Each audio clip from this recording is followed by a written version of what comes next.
once again, South African artists are calling for the Minister of Arts and Culture, Nathi Mthethwa, to step down. In 2021, some performers argued that the National Arts Council had missed its own deadline to pay COVID-19 relief funds. Now, for more on this, as well as the state of the arts in South Africa, we're joined by legendary musician Sipho Hotstix Mabuse, theatre maker Mike Da Silva, and marketing director at the Johannesburg Theatre, the Market Theatre Tombi Mashaba. Thank you so much to our esteemed guests for joining us for this evening's panel discussion. And Tombi, I'd like to start with you. Perhaps if you could just characterize for us, the state of the arts in South Africa today, as we know it. Sure. I mean, as we've all witnessed the situation, especially during the pandemic and when it started, I think as a sector we're not prepared for it. And we did look to the state to support us where it could in terms of speaking to being an artist, individual artist, recreation centres, theatres in particular, entertainment places. So that has been devastating. It has really gone beyond devastation in terms of how it has impacted the sector.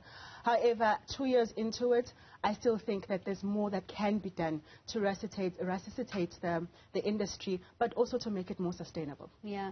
Mike, and Tombi talks about more needing to be done. Perhaps you can help elaborate on that point. I mean, what else do we still need to do to get the arts industry to a functioning level that we can all appreciate and feel as though there's something happening here? I think it really starts with, I agree, a lot more actually needs to be done in terms of that.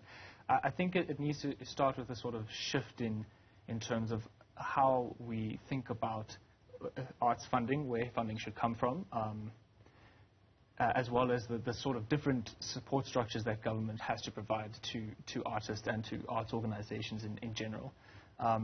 My personal opinion is that as much as there should definitely, and there is always going to be a space for public-led theatres and publicly funded things, you also need to create the space for private organizations and stuff to flourish.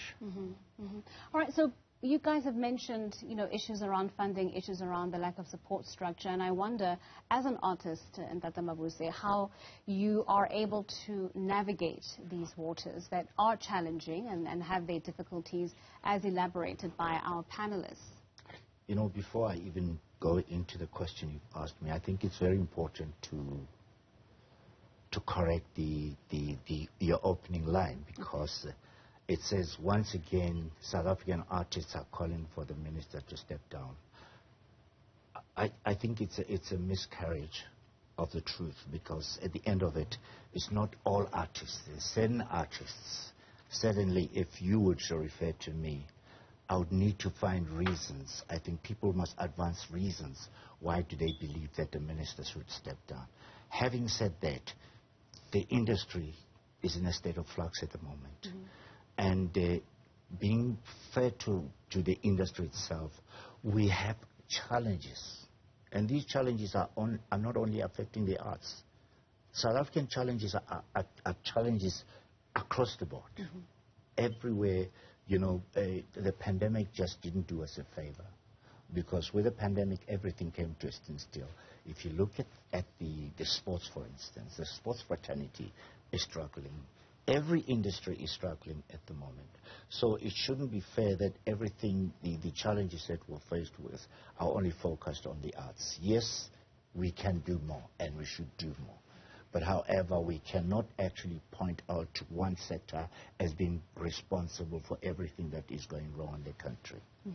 No, certainly, but I think the conversation itself is zooming in on a sector that normally doesn't actually get that much attention when we think about other sectors that do. We don't often talk about the plight of artists and musicians and the struggles that they actually have. And in this instance, we do have a Department of Arts and Culture whose responsibility is, as the custodians of the sector, to try and make sure that it is working and that our artists are able to make some kind of a living and live off of the art that they are producing. But I am curious about the evidence that you have asked for, Ntate Mabuse, with regards to the call for the minister to step down. What is the issue that artists are putting on the table when it comes to this particular political heads. Mike, let me. So, yeah, you know what? Mike made a very, very important point, and I'm very pleased that he did not mention individuals. Right. But the space in which the responsibility of, dealing with the funding of the arts is very critical that we address that issue. Right. Because we're not dealing with an individual here. We're dealing with a challenge within the sector itself of people who've been placed in a position of responsibility to deal with how funding is extended to the arts. Sure. I just wanted to add to what he had said earlier on. Well, Mike, talk to us, or at least help characterize the issues that artists are having with those individuals who are filling those positions and have those responsibilities towards those artists. I think as the minister has a responsibility to oversee, for example, the NAC thing, which, there has been some sort of management in terms of people seeing consequences for that. But in terms of that, the fact that it got to that point in the first place is kind of part of the problem. And as the minister, he is responsible for that. So when we talk about some of the issues that people are having with regards to that, we talk about the mismanagement of funding, the over-allocation of funds. I mean, they have 300 million, and then they dish out funding for 620 million. Things like that, which really shouldn't be happening. If things were being managed properly, it wouldn't have. That obviously is an example from the past year, and I don't think artists are again calling for the minister to resign. I just think that it's a sustained thing that's been going on for a period of time now. Okay. If we're talking about a problem that is long-lasting, a problem that has been around for a long time, we're talking about several iterations of governments that have had the responsibility but have failed artists. How do we break that cycle? How do we speak directly to these individuals and tell them what it is that we need to effect some kind of change? Ntombi. Definitely, I think it's collective effort. Now, we're talking about the ministry in particular here, but before the ministry, obviously there are the people at the ground, the artists, the technical people backstage, the people that keep the doors open at the theatres. I speak on behalf of Joburg City Theatres, which is Joburg Theatre, Soweto Theatre, Roodepoort Theatre. So for us, for example, we don't get funding from the DAC. We get subsidized from the city of Johannesburg. We are accountable to the city of Johannesburg. We get a certain amount of subsidy, and then from there it's up to us to make sure that our doors stay open. What does that mean? That means that we effortlessly go onto the ground and make sure that we diversify our content, reach out to artists. Vice versa, we call upon artists and producers to reach out to us. We as a programming committee, we moderate the content, and then we see what would be fit to be on the stages. That talks back to our mandate in terms of providing diverse content, but also making sure that the social cohesion within the city of Johannesburg. Now, back to your question. For me, it would be, yes, we're looking to the ministry for answers, but also we should call upon the corporate, the private sector, the public sector as well, but make it a collective thing so that we try and remedy the situation. At this point, I feel like we are just not sitting, for lack of a better word, but we're all looking to the ministry, which is the appointed accountable body or institution to look after this industry. However, I feel that as a collective in terms of public sector, private sector, if we all pull together and have a united front, perhaps we could find a way forward. I'm glad the pandemic happened. It has exposed so many challenges.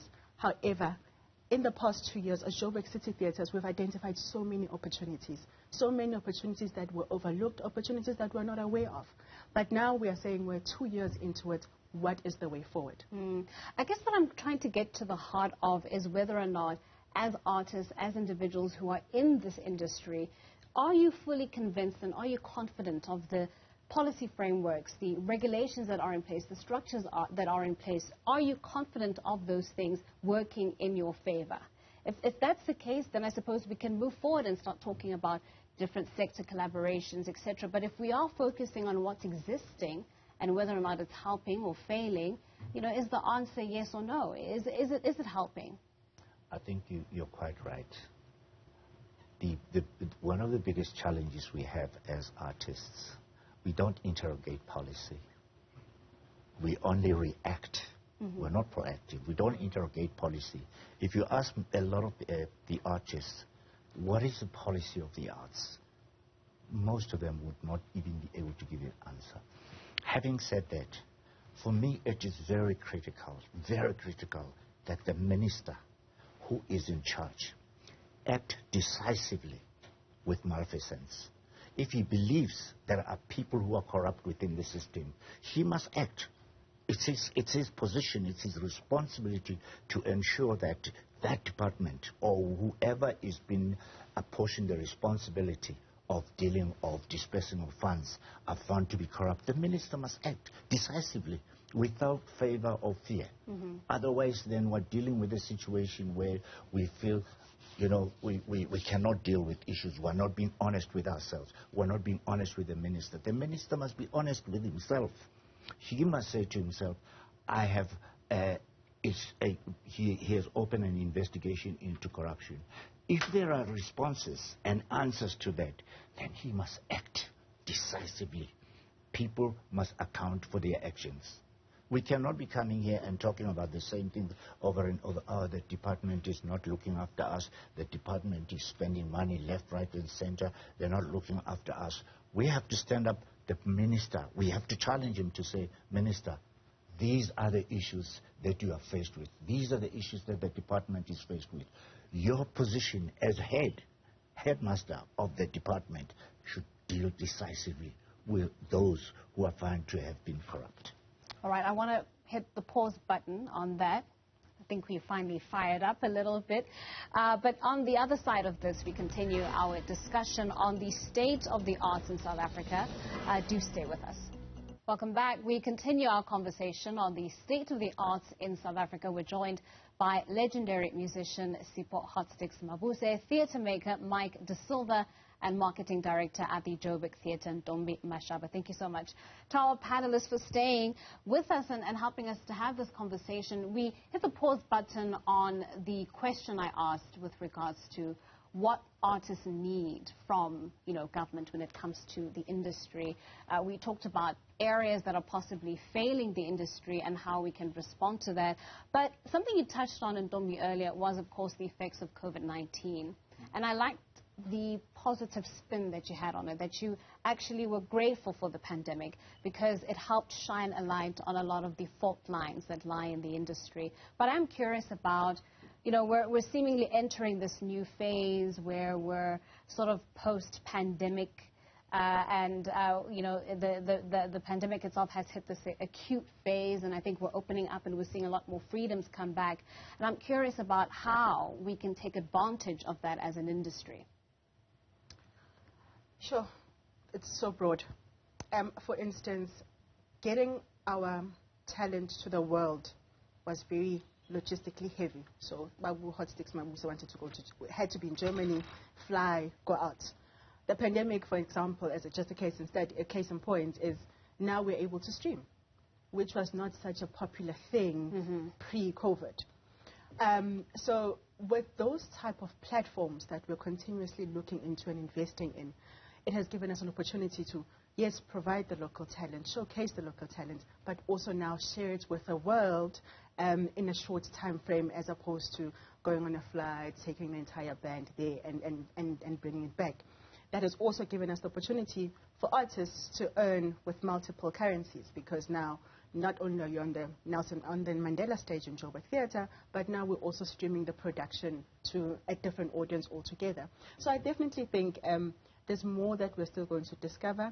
However, the uptake is still slow because people, for instance, theatre patrons, enjoy coming into the venue. They want to be in the space. Theatre is all about creating memories and experience. So now we are saying, yes, you love coming to the theatre, but now the theatre can only accommodate a certain number of people at a time. So we also want to give you the opportunity at home to stream the content from your device wherever you are within the world. So it's those type of things that I'm talking about. Yeah. And Dr. Mabuse, what are your thoughts on this idea of post-pandemic opportunities that lie in the wake for all artists who are willing to adjust and change the way in which they, perform their arts, and the way in which patrons are willing to come and enjoy this new art form, the way in which it's being delivered? I'm old-fashioned. Trust me, I'm old-fashioned. Streaming is not for you. It's a new normal, as they say. It's a new normal. But for me, it's always been about interacting with the audience. I still find it very difficult to have to say that people watching me on a small, on their phones and stuff. I want to be able to see. I want to be able to experience that noise, the screaming. This past weekend we had a show at one of the theaters. Should I mention? The State Theatre. No. The audience was just incredible. Just to be able I think even the audience itself, for them that for the first time after the pandemic, they were able to interact with the artists was one of the most gratifying moments for all of us. Right. So, yes, maybe it's a new normal. We'll get used to it. We'll get into it to stream and be able to earn enough. But we still prefer to be with the old order of performing live to an audience. I don't know if, we'd leave that for the younger people to deal with. Of course, we'll carry the baton. But yes, Mike, I want to ask you, in fact, because, you penned an article around issues with the government and how they are handling things in the industry. And something struck a chord with me. You talked about how we've had all these iterations of government have a lack of vision for the arts. And we are talking about post-pandemic opportunities that can be afforded to any artist, really. What kind of conversations should we be having with our government to help, ensure that artists have access and can exploit these new opportunities?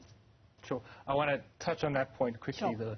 I think that there is a lovely hunger. I mean, you're deprived of live interactive events, and all of this for so long. So that the kind of hunger for these events is it's quite large at the moment. People just can't wait to get out there and go and see shows and all of that stuff. That said, it's going forward into the future, and the digital frontier is definitely one of those ways that we can do it. But we really need to start focusing on how do we really create access to theatres. It's not enough that we have the theatres that we have in place. But some of these theatres are not really necessarily in places where people want to go all the time, or they're not accessible to people because of public transportation issues and things like that. So we need to say, how do we actually get people to come to these things? How do we make it affordable? Those are the sorts of opportunities that we need to start investigating and digging into. And also to build the audience of the future, I think, is an extremely important thing.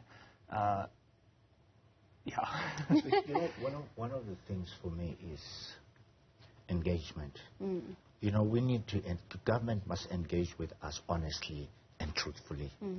It's all well and good for us to have people tell us things when they are not being honest with how they want to deal with the problems that we're faced with. It's very important that, we deal with people that have conviction to say, look, these are the challenges that we're faced with. How can you guys come to the table and guide and help us advance to these things? It doesn't mean because you've been elected to a position, our space and what we do. No. You need to hear it from the practitioners themselves. So more consultations, more imbizos, more talks, more conferences. Yes, those are fine. Accessible talk shows. Those are fine, only if they'll be implemented. I have been in this industry for well over 50 years, and the number of times I've had to attend imbizos, there is lack of transparency, there is lack of succession plan. You meet with this minister, and once you've met with this minister, the next minister does not even know what we had discussed with the other minister. So it's a roller coaster. You end up having to repeat the same things that you have discussed with the previous ministers. This is a similar situation that you find with the broadcast. The minister was saying there's been 13 ministers, who've dealt with the same problem, and we don't get to a point. We have a situation in this country. I got involved with a minister, Ngubani, when he was the minister. There was a document called the MITT report. If you asked anybody if they know, even the minister today, what is an MITT report, none of them will ever tell you. But you go along all the time, You have these meetings, you go and engage with people in the villages everywhere. You come up with a document, you say, this is what the people are saying. At the end of the day, what happens? The document is taken and it's put onto a shelf. We have the golden economics. Now another minister comes on. He wants a meeting. He wants an imbizo. What do you guys think we should do with you? We give ideas. We talk to them. At some stage, I was banished from attending these because I asked the same questions. Is this imbizo the same as the last one? You know.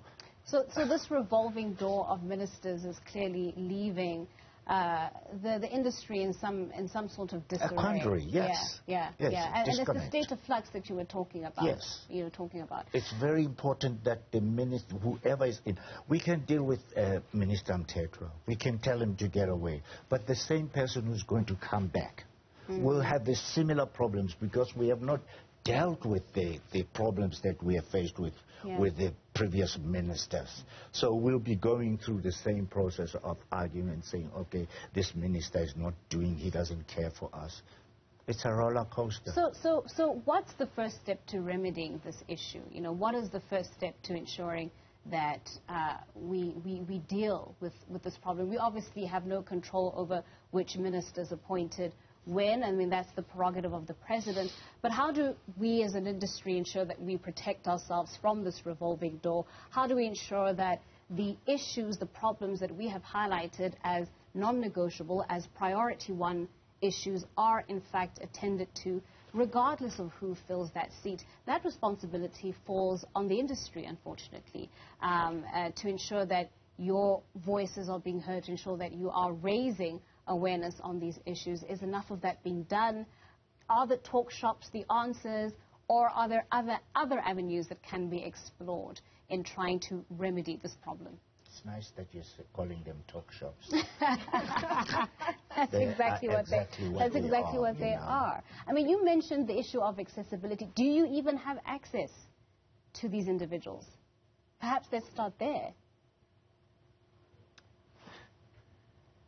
Sure. Which individuals? To individuals like the Minister of Arts and Culture, those individuals who are occupying public office, who have the responsibility to respond to some of the issues that you've raised. I think that, so I was at an event a few weeks ago, and there were people from the Department of Sports, Arts and Culture who were at that event, and I think that a fundamental problem that they made themselves was they showcased this beautiful multi-purpose arts center in I think it was in the northwest. But unfortunately for them, there were some people there who had actually been to that center and were like, that's not what it looks like. That's not how the whole thing works. And so there's sort of there are people who are trying. Obviously, there's always going to be people who are trying to implement the things and the policies and stuff. But at the end of the day, the buck stops at the top.